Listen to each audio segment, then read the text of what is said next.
पे तनकीद की है, मिल बैठ के मामला को क्यों नहीं हल कर लेते? विफाक में इकट्ठे हैं, बाकी मामला में इकट्ठे हैं, तो ये पानी की जंग कहाँ जाएगी? मैंने तो जी बार बार गुजारिश की है कि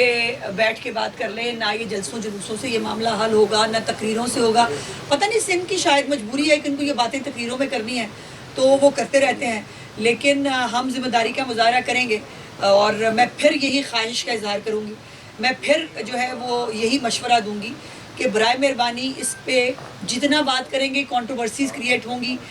फिर लामहला मुझे जवाब देना पड़ता है, जिसको मैं हत्तुल इम्कान कोशिश करती हूँ कि ना दिया जाए, बिकॉज हम दो भाई हैं, पंजाब और सिंध हम दो भाई हैं और हमें इस इकट्ठे चलना है, फिर हमें इत्तेहादी भी हैं। सो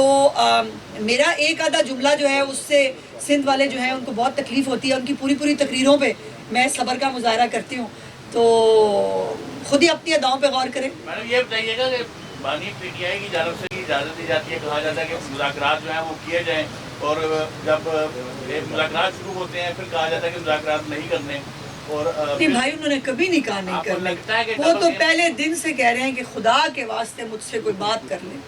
मैं बात करना चाहता हूँ, मुझसे कोई बात नहीं करता। ये तो उनका बेचारों का बड़े दिनों का नोहा है, वो तो पहले दिन से कह रहे हैं कि प्लीज़ मेरे से बात कर लें। अब जिनसे वो बात करना चाहते हैं वो उनसे बात नहीं करना चाहते, तो इसमें मेरा तो कोई कसूर नहीं है। और ये NRO मांगने की डेस्परेट एफर्ट्स हैं जो वो वक्तन फ़वक्तन करते रहते हैं, लेकिन वो जो उन्होंने वो जो एक वो लगाए हुए ना यूट्यूबर अपने, और कुछ ओवरसीज़ जिनको इनकलाब के दावे उन्होंने दिए थे, जिनको उन्होंने इनकलाब उनकी घुट्टी में डाला था, और वो उनको जस्टिफाई करने के लिए और उनको वो कहते हैं ना सज्जी दिखा के खबी मारते हैं वो, और फिर उसको वो डिफेंड करने के लिए वो कहते हैं नहीं मुज़ाकरात नहीं हो रहे, डील नहीं मांग रहे, हम तो बातचीत करना चाहते हैं। बंदा पूछे बातचीत का मतलब मुज़ाकरात ही होता है ना भाई, और क्या होता है? और आप अपने लिए फेवर हासिल करना चाहते हैं। अभी मैंने सुना वो कह रहे थे कि जी वो कौम के मफाद के लिए बैठना चाहते हैं। मुझे ये बताएं कि 9 मई माफ़ कर दें, इसमें कौम का मफाद कहाँ है? बल्कि नुकसान है कि आप वो जो रवायत एक पैदा हुई थी इस मुल्क के अंदर जलाओ घिराओ की और घरों के अंदर और घुस के आग लगाने की, शोहदा की तनसीबात को नुकसान पहुंचाने की, इसमें कौम का मफाद है? या इसमें कौम का मफाद है कि बानी की सारी करप्शन, एहलिया समेत जो हीरो के कारोबार थे वो आप भूल जाएंगे? कौम का मफाद, कौम का मफाद जब आता है ये हड़ताल पे चले जाते हैं, जब SCO होती है ये हड़ताल पे चले जाते हैं, लॉन्ग मार्च ले आते हैं। ये IMF का प्रोग्राम जो है वो शुरू होने लगता है, IMF को खत लिखवाते हैं, IMF के दफ्तरों के बाहर जो है कि एहतजाज करते हैं, कांग्रेसमैन जो है उनको लॉबियस्ट फर्म के ज़रिए हायर करके पाकिस्तान के ख़िलाफ़ साजिशें करते हैं। तो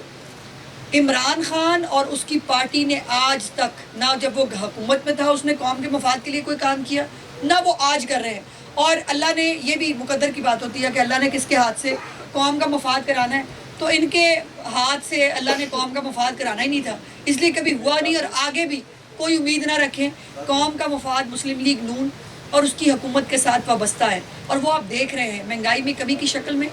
दूसरे मुल्कों से ताल्लुकात से बेहतरी की शक्ल में, सरमायाकारी की शक्ल में, और पाकिस्तान के जो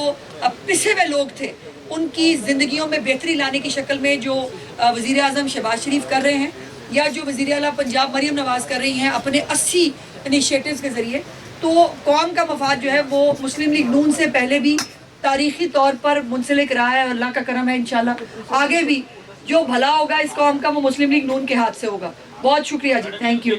जी। तो अब वज़ीर आज़म जो वज़ीर आला पंजाब की जो हुकूमत है उसमें जो है वो ऊपर से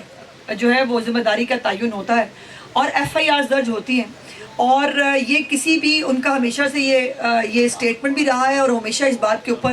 कारबंद रही हैं कि किसी सरकारी अफसर की नाअहली की सज़ा मैं पंजाब के अवाम को भुगतने नहीं दूंगी। तो ये जो KPIs बनाए हैं, की परफॉर्मेंस इंडिकेटर्स जो बनाए हैं चीफ मिनिस्टर साहिबा ने ब्यूरोक्रेसी के लिए, ये भी अपनी नौयत का पहला काम है कि कभी किसी के लिए की परफॉर्मेंस इंडिकेटर्स नहीं होते थे कि आपने ये काम करने हैं तो आपको नंबर मिलेंगे और उसके ऊपर आप जो है वो जज होंगे। तो ये मैनहोल जो है ये उसका एक पॉइंट है हमारा KPIs का। जिस इलाके के अंदर अगर ऐसा कोई वाक़या होता है, पतंगबाजी के ज़रिए किसी की जान खुदा ना खास्ता जाती है, कोई कुत्ता काटने का वाक़या, इस माइन्यूटली हद तक वो गवर्नेंस को मॉनिटर करती हैं, और इसके ऊपर जो जिम्मेदारान है बिल्कुल ना पहले स्पेयर किया है और ना चीफ मिनिस्टर साहब को दोबारा स्पेयर करेंगे।